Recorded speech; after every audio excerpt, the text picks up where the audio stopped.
అంటే మీరు చేసే మంత్ర సాధన ఏదైతుందో మీరు మంత్రోపదేశాలు ఎక్కడ తీసుకున్నారమ్మా? ఉపదేశాలు లేవండి, నాకంతా సాయి మంత్రమే.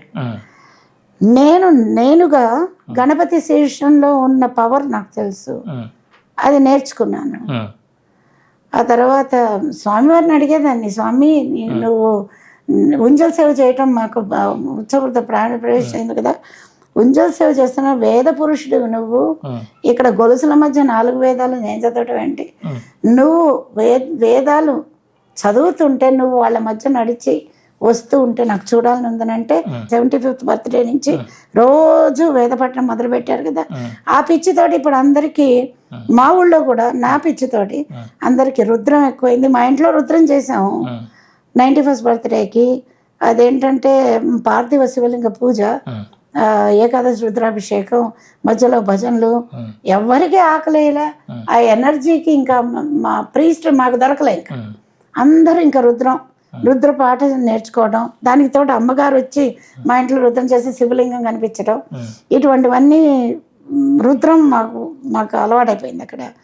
నేనైతే పొద్దున్నే లేస్తే నాకు పూజ ఇవాళ వీలు చేయలేదు, ఏకాదశి, నాకు ఏకాదశి పుణ్యం వస్తుంది. ఫస్ట్ గణపతి శీర్షం, దత్తుడు, ఇవన్నీ దత్త కవచం, దత్త మంగళ స్తోత్రం, దత్త ఇవి అవన్నీ చేస్తా, 4 ఉంటాయి కదా. అవి అయిపోయిన తర్వాత నవగ్రహాలకి ప్రేయర్, గ్రహణం ఆదిరచ లోకలక్షణ విషమస్థాన సంభూతం పీడాం హరితమే రవి దగ్గర నుంచి మొదలు పెడతా. అది చేసి సోమయ మంగళాయ బుధాయ, అది కంప్లీట్ జపాకుసుమ సంకసం. అది అయిపోయిన తర్వాత పురుష సూక్తం, ఆ తర్వాత విద్యారణ్య స్త్రీ సూక్తం అని విన్నారా మీరు?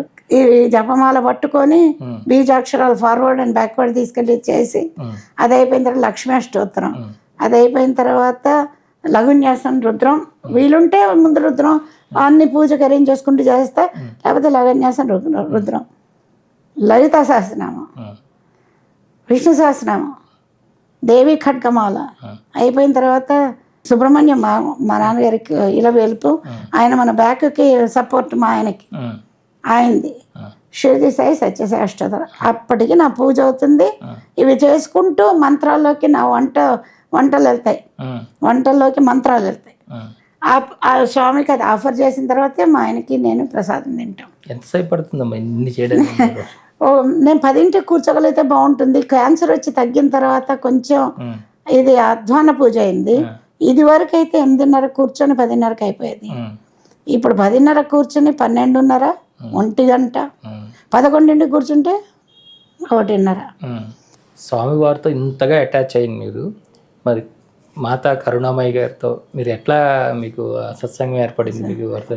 చెప్తున్నాను కదా, మా ఆయనకి 3 వారాలు అయింది సర్జరీ అయ్యి, ఫస్ట్ సర్జరీ. ఆయనకి 44 ఏళ్ళే. ముందు వారు తెలుసా మీకండి? తెలియదు. 95లో ఆయన సర్జరీ అయినప్పుడు, నువ్వు బంగారు నువ్వు అమ్మకి పూజ చేయన్నారు స్వామి.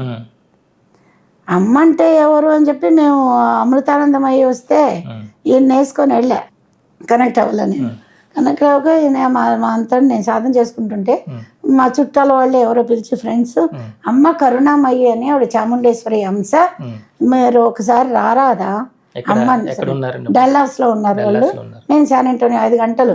ఈయన డ్రైవ్ చేయడానికి కూడా వీలు లేదు, ఎప్పుడు పక్కన కూర్చోబెట్టుకొని నేనే డ్రైవ్ చేస్తున్నాను. అంతా వర్క్ అంతా అయిపోయిన తర్వాత ఆవిడ పూజ సత్సంగం 9:30కి అయిపోతుంది అన్నారు. నేను కారు ఎక్కేటప్పటికే 5:30, 6 అయింది. పొలా హై స్పీడ్ మీద 4:30 గంటలకి చేర్చాము ఆయన్ని అక్కడికి. చేస్తే అమ్మగారు నన్ను చూస్తూనే, విజయానంద స్వామి ఏదో ఉండేవాడు, నా తమ్ముడే అనుకుంటా, స్వామి మన మీనా వచ్చింది అన్నారు. నేను ఎవరో తెలీదు, నా పేరు తెలీదు, మీనా ఎట్లా అంది ఆవిడ అని అంటే, నీ సంగతి ఎంత తెలుసమ్మా నాకు అన్నారు. మీ ఇంటికి వస్తున్నాను అన్నారు. ఆవిడని ఎవరో ఇన్వైట్ చేశారు, వాళ్ళ ఇంట్లో ఉంటూ మా ఇంట్లో భోజనం చేశారు, నా చేత వంట వండించుకొని తిన్నారు. ఆ మరుసటి 7 మా ఇంటికి వచ్చారు 98లో రామనవమికి. మేము 2 పిల్లల చేత పదార్థాలను అవి ఇవి చేయించి లలితా సహస్రనామం చదివి చాలా ఎంజాయ్ చేసాం. అలా అమ్మ ఎప్పుడు ఎక్కడికి వస్తున్నా కూడా నేను వెళ్తూ ఉండేదాన్ని. మా ఇంటికి వచ్చి ఆవిడ 99 చేస్తానంటే, నాస్తికులు, కొంచెం డౌటింగ్ వాళ్ళు, జలసి వాళ్ళు ఉంటారు కదా, నువ్వు అమ్మని తీసుకొస్తే ఆవిడ ఫేక్ అని అందరికీ నేను టీవీ న్యూస్ లెటర్ పంపిస్తాను, టీవీ వాళ్ళని తెస్తాను, అది చేస్తాను, ఇది చేస్తాను అంటే ఆ కంపు ఎందుకు అమ్మకి నేను అంటానికి నేను స్వామి నేను క్యాన్సిల్ చేస్తున్నా ఇక్కడ ప్రోగ్రామ్ అంటే వాళ్ళు షాక్ తిన్నారు. అమ్మ కోపం వచ్చింది. ఆ తర్వాత ఆవిడ ఆశ్రమం వస్తే నేను వెళ్ళి చూస్తుండేదాన్ని. తల్లి కోపం ఏంటండి, ప్రేమ ఆవిడ అర్థం చేసుకుంది. వెళ్తుంటే బాగానే పలకరించేవారు, అందరినీ ఆశీర్వదించేవారు. ఇలా జరిగిపోయింది. ఆవిడ ఎక్కడ ఉంటే అక్కడికి వెళ్తూ ఉండేదాన్ని, నేను కేదారు. మాకు ఆవిడ ప్రేమ చాలా నచ్చింది. నేను చెప్పాను కదా 98లో అమ్మ నాన్న మీరు గురు పౌర్ణమి చేయండి అని అంటే మా నాన్నకి అట్లా అయ్యి అక్కడ పోయి సేవ చేసుకొని స్వామి I'm very happy, very very happy అంటే నాకు ధైర్యం వచ్చింది. ఆయన చెప్తున్నది ఏంటి, ఏకోహం బహుశా. సో అలా పెరిగింది.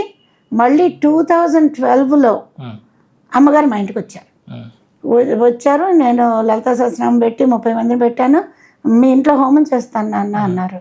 అసలు ఇది స్వామిని చూడటానికి వచ్చారు కదా అమ్మవారు, అప్పుడు స్వామి గురించి చెప్పడానికి. అప్పటికి మేము మా ఇల్లు మాట్లాడేసుకున్నాం కదా, మేము మార్చిలో కదా జరిగింది 21న.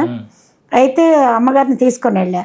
ఇక్కడ ప్రతి రూమ్లో స్వామి పిక్చరే ఉంటుంది మీనా అన్నారు అని వచ్చి అంతా బ్లెస్ చేసి వెళ్ళారు. వెళ్ళిన తర్వాత మళ్ళీ రాలేదు. మళ్ళీ 2012లో వచ్చారు. మేము పూజలు అవన్నీ చేసుకున్నాం. అక్కడ హోమం చేస్తే శివలింగం కనిపిస్తుంది హోమంలో. అందరినీ పిలిచాను. తర్వాత ఏవో సేవలు ఉంటాయి, మనం కూడా అర్పించుకుంటాం అక్కడ కూడాను.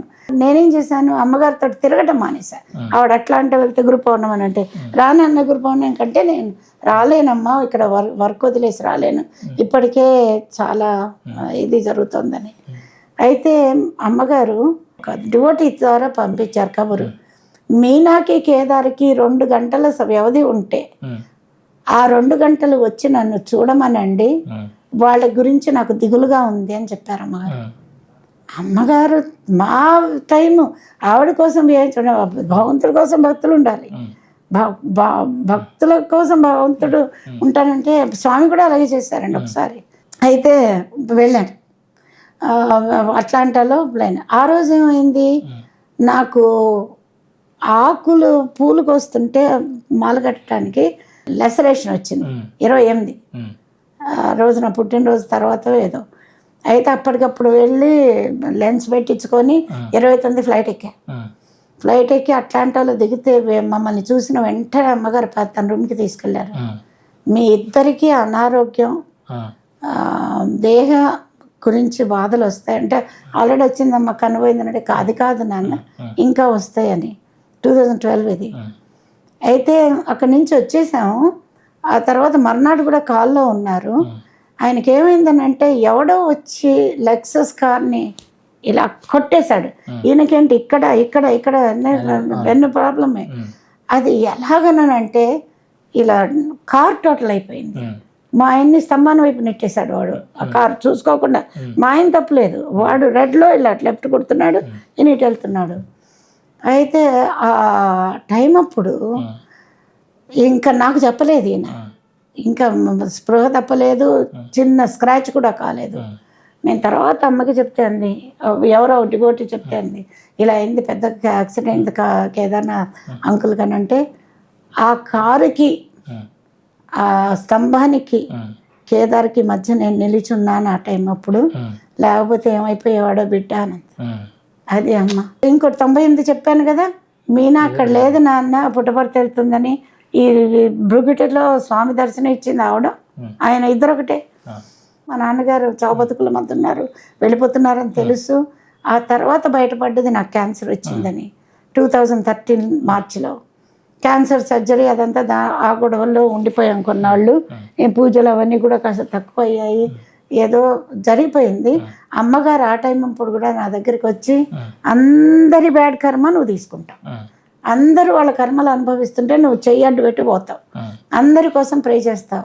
మీనా ఆ నెగటివిటీ నీకు వచ్చింది కానీ నీకు కర్మ లేదమ్మా, కర్మ రాహిత్యమైన జన్మవి నువ్వు యశోదమ్మా అని ఆవిడే చెప్తాను. నన్ను యశోద అనే పిలుస్తారు అమ్మగారు. ఇప్పుడు చెప్పాను కాబట్టి ఈ మాట చెప్తున్నాను. యశోద కృష్ణుడిని అడిగింది కదా, నువ్వు ఎలా కళ్యాణం చేసుకుని నేను చేయలేదు, ఒకళ్ళుగా పుట్టింది. నాకు విజన్స్ ఉన్నాయి, నేను సిద్ధాశ్రమంలో తపస్సు చేసినట్టు, బ్రహ్మ విష్ణు మహేశ్వరులు నాకు వరాలు ఇచ్చినట్టు. అది అయిపోయిన తర్వాత ఒకళ్ళ మాల అయిపోయింది కదా, అందుకనే నాకు పూలు మాలలు కట్టడం, దీనిలో టెంపుల్కి అన్ని ఇంట్రడ్యూస్ చేసింది నేను, అందరికంటే ఎక్కువ. కానీ ఇప్పుడు నేను వెనక సీట్ ఉంటుంది నాకు. అప్పుడు అడిగింది అవి, నువ్వు భగవద్గీతని అందరికీ పంచావు కలియుగ అవతారా, దాన్ని ఎందుకు ఇంప్లిమెంట్ చేయవు అంటే ఈ జన్మలో చేస్తానని. నేను పుట్టింది సేవ కోసం కాదు, ఆయన గ్లోరీని చూడటానికి. అందుకనే నాకు ఎక్కువగా, మాకు చాలాసార్లు చెప్పాను, మీరు చేసిన సేవలు చాలమ్మా, రెస్ట్ తీసుకోండి, నేనున్నాను మీకు ఎప్పుడని. ఆ తర్వాత నాకు ఇదే సేవ, ఎడ్యుకేషనే సేవ. కానీ నాకు మోక్షం రావాలి అని అంటే ఆ భగవద్గీతని సైన్స్ అండ్ స్పిరిచువాలిటీలో కలిపి నేను ప్రజలకు అందించాలి. అదే చేస్తున్నాను. అది విశ్వవ్యాప్తంగా అయితే మన సత్యయుగం పిల్లలు పుట్టాలి. అది పుట్టాలి అని అంటే మనలో పరివర్తన రావాలి, పరిణామం రావాలి. వివర్తన నుంచి అని అంటే పరివర్తన రావాలి. మన హ్యూమన్ బీయింగ్స్గా ఉండటం మానేసాము, ఈజీ వే చూసుకుంటున్నాము. ఆ హ్యూమన్ బీయింగ్స్గా అటాచ్ చేయటానికి నాకు తల్లిదండ్రుల చేతులనివ్వండి, నా ఎడ్యుకేషన్ని చదవండి. మీరు పుస్తకాలు రాశాను కదా, అది చదివితే చాలు, వాళ్ళకి ఎలా పెంచాలో అర్థమైపోతుంది. కాకపోతే ఏంటి, డాక్టర్లు అదో పిచ్చిది అనే ఇది కూడా పడ్డది నాకు, ఎందుకంటే ఎవరు చేయటంలే. అయితే ఇప్పుడు ఆ మూమెంట్ పుంజుకుంటుంది. నేనా పెద్దదాన్ని అయిపోయాను, చేసేవాళ్ళు ఎవరన్నా కావాలి. అది స్వామి ఏ వైపు తీసుకెళ్తాడో నాకు తెలియదు. ఈ పుస్తకం రాస్తాను స్వామి అని, మన భాగవతం ఆ భాగవతం లాగానే ఈ భాగవతం కూడా పెరగాలి కదా స్వామి, అందరికీ అందాలి కదా, మంత్రానికి ఒక విలువ ఉందని తెలియాలి కదా, యజ్ఞ క్రతువులు అవి చేయాలి కదా, యజ్ఞ పురుషుడివి నువ్వే అని కనిపిస్తున్నావు కదా, అందరికీ నువ్వు యజ్ఞ పురుషుడు అని తెలియాలి, అందరికీ నువ్వు సంపూర్ణ అవతారం అని తెలియాలి, అన్ని విభూతులు నీకున్నాయి, నువ్వు అక్కడ ఉన్నావు, నా ఇంటి మీద ఉన్నావు, నువ్వు అక్కడ ఉన్నావు, నాకు జ్యోతి స్వరూపుడు అయి ఉన్నావు, అక్కడ ఉన్నావు, నాకు శివలింగా కనిపించావు. ఇవన్నీ అందరికీ జరుగుతాయంటే అందరికీ జరగకపోవచ్చు, కొందరికి జరిగి ఉండొచ్చు, వాళ్ళు క్వైట్గా ఉండొచ్చు. విభూది రాలితేనే దేవుడు అని అంటే ఆయన చెప్పారు కదా, యదృశ్యం తదృశ్యం. విభూది రావడం మానేసిన తర్వాత ఓసారి పడ్డది నాకు, సెంటర్ సెపరేట్ చేస్తున్నప్పుడు ఇంత విభూతి పోసారు స్వామి. స్వామి విభూతి ఇస్తే విజిటింగ్ కార్డు అంటారు, నువ్వు ఇంకా నాకు విజిటింగ్ కార్డా, నువ్వు ఇక్కడ ఉన్నావా, నువ్వు నాతోటే ఉన్నావా, నాలోనే ఉన్నావా, నా చుట్టూ ఉన్నావా, ఏమనుకోను అని అంటే అసలు విభూతి రావటం మానేసి, నా చుట్టూ నాలో మీలో అందరిలో ఇప్పుడు ఆయన ఇక్కడ కూర్చొని వింటూనే ఉన్నాడు, నాకు తెలుసా సంగతి. కానీ అది ఎలా ఏ రూపుదిద్దుకుంటుందో, అది లక్షల మంది కోట్ల మంది మారాలని ఈ తల్లి నిజంగా కోరుకుంటాను. ఎందుకంటే ఆయన చూపించింది భగవద్గీత. వేదాలు చదివినా అర్థం కాదు, వేద జ్ఞానం వేద ధర్మం వేరేగా ఉంటుంది. యుగ ధర్మం వేద ధర్మం మారిపోతూ ఉంటుంది. కలియుగ ధర్మంలో స్వామి చూపిస్తాడే కానీ తను మార్చడు. మారిస్తే నువ్వెలా మారుతావు, అది ఎన్నాళ్ళు ఉంటుంది, కుక్క తోక వంకర అన్నట్టు అవుతుంది. సో అందులో నేను హోమాలు చేస్తున్నప్పుడు 2004లో ఋషుల్ని తీసుకొచ్చారు. ఆ ఋషులు నేనేనేమో నాకు తెలియదు, ఉన్నారు, కనిపిస్తారు, పెద్ద ఋషి జ్ఞానానందలాగా ఉంటారు. స్వామి ఇటు పక్క ఉంటారు, ఒక స్త్రీ కనిపిస్తుంది, ఇటు పక్క కుక్క మూతి, ఇటు పక్క టేలు, గర్భం golden, heart pure, she's looking at a baby like this. అది మీకు తెలిసిపోతుంది చూడంగానే. అలాగే సూఫీని కనిపించేట్టు చేశారు, ఒక స్త్రీ కుండను పట్టుకొని ఉంటుంది. సత్యసాయి బాబా విశ్వయోగి చేతులు కలుపుకోవడం చూపించారు. నా గురించి ఎక్కువగా తెలియాలి అంటే అమ్మ కరుణామయ్యకి తెలుస్తుంది, భగవత్ సిద్ధర్కి తెలుస్తుంది, విశ్వయోగికి తెలుస్తుంది. నేను బ్రహ్మానందం నాకు స్వామి దగ్గర దొరికేది. ఇప్పుడు ఆ బ్రహ్మానందాన్ని నేను ఒక్కదాన్ని కూర్చొని నా ఆస్వాదిస్తా. ఎక్కడికి వెళ్ళినా కూడా అన్యాయం కనిపిస్తుంది నాకు. అప్పుడు నా అర్నింగ్స్ పోతాయి కదా, అందుకని పోను. ఈవిడ గర్వం అన్న పేరు ఉంటుంది నాకు, పోని గర్విష్ఠనైతే నేను అందరి కోసం ప్రే చేయను కదా, విశ్వ కళ్యాణాన్ని కోరుకుంటాను నేను ఎప్పుడు. అది ఈ జన్మది కాదు కదా, ఒకళ్ళ తపస్సు నుంచి వచ్చింది. పోని నేను అహంకారంగా ఆలోచిస్తున్నాను, అందరి కర్మలు నేను తీసుకున్నాను, నేను వస్తుంది అని ఆ క్వశ్చన్ని ఈయన అడిగా. సిద్ధేశ్వరానంద స్వామి వారి సేవ మాకు అపూర్వంగా దొరికింది. ఆయన కాలభైరవుడు. స్వామి ఏంటి అని అంటే అమ్మని అడిగి చెప్తానన్నారు. మేము కుర్తాళం వెళ్ళినప్పుడు కూర్చోబెట్టి మమ్మల్ని మా చేత నవవర్ణ పూజ చేయించారు. ఎంతో ఇంకా తన సొంత బిడ్డలాగా చూసుకున్నారు. ఆయన అందరినీ చూసుకోవచ్చు. అట్లాగే